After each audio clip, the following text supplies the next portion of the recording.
Well, it's always been a very growing market in the UK, and business aviation is taking probably has a bigger focus at the moment. Obviously, with the impact of commercial travel, an opportunity to travel commercially, business aviation has given that opportunity for London and Farnborough in the southeast to connect from an economic point of view with partners in Europe. So very much we see ourselves as an important part of that economy, to ensuring that people can go about their business on a daily and weekly basis as normal as possible.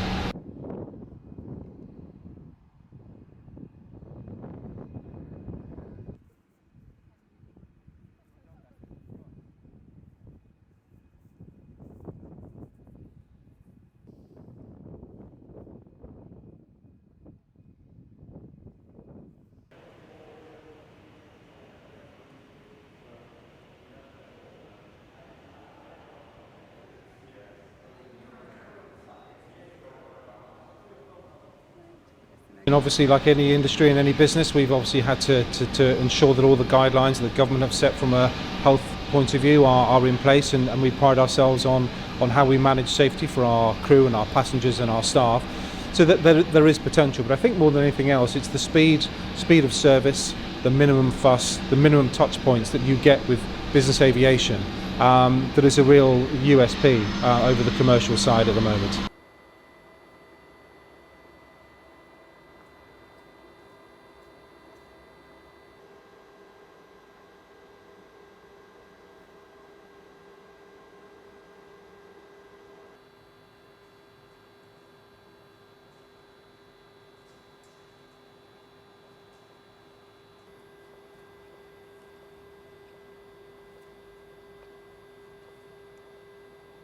We had quite a rush when the borders were starting to close. A lot of preemptive repatriation type flights, people getting home, not only to UK, but actually repatriating from the UK and Europe to other destinations as well. So that sort of happened in the very early days.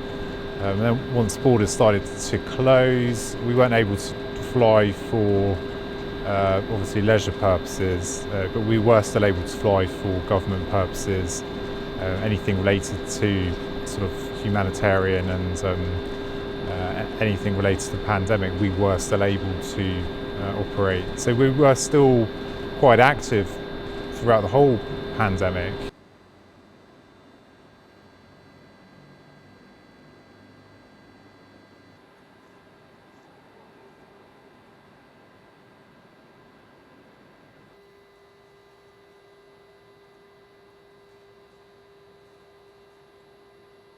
But as and when lockdown started and ended in particular countries, we sort of had large waves of demand. For example, last summer from UK departures and arrivals was actually very busy because the airlines didn't have the routes or the frequencies or capacity at all, but people still needed to and actually wanted to fly. So for private aviation, we were able to react to those demand patterns much more so than the airlines.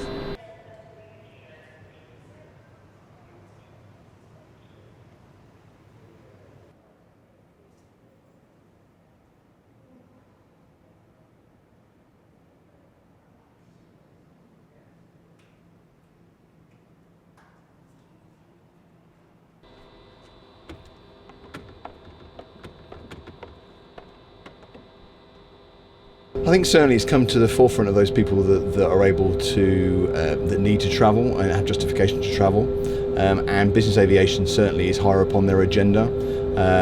The smaller touch points that we enjoy as a private airport and a private experience through our lounges do allow people that almost a risk-less travel experience for sure.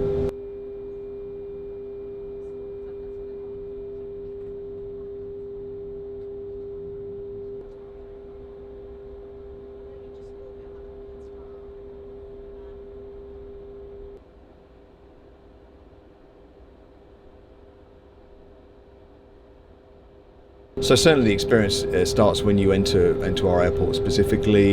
It's very much a low touch point experience, which is obviously important in current times. We try as much as possible to get to know our passengers, so there's a personal connection there as well. We understand as well that it's all about time. People want to be handled efficiently and smoothly through our terminal building, through the required security procedures, because we are still regulated by Department of Transport, so there's things we have to adhere to.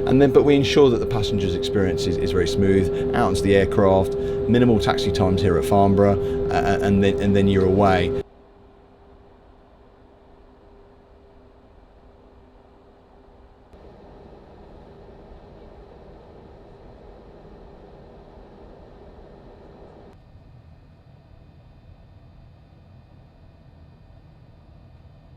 People that have a need to travel will be looking differently now at business aviation. Certainly there are, it allows for people to make international connections. It's just another avenue that's open to certain individuals, and there's different ways of doing things that might be that were certainly more familiar now or more apparent now because of the pandemic that perhaps weren't so apparent to people in the past. So they're just looking at other ways of being able to travel in the most efficient and safe way and risk-free way possible.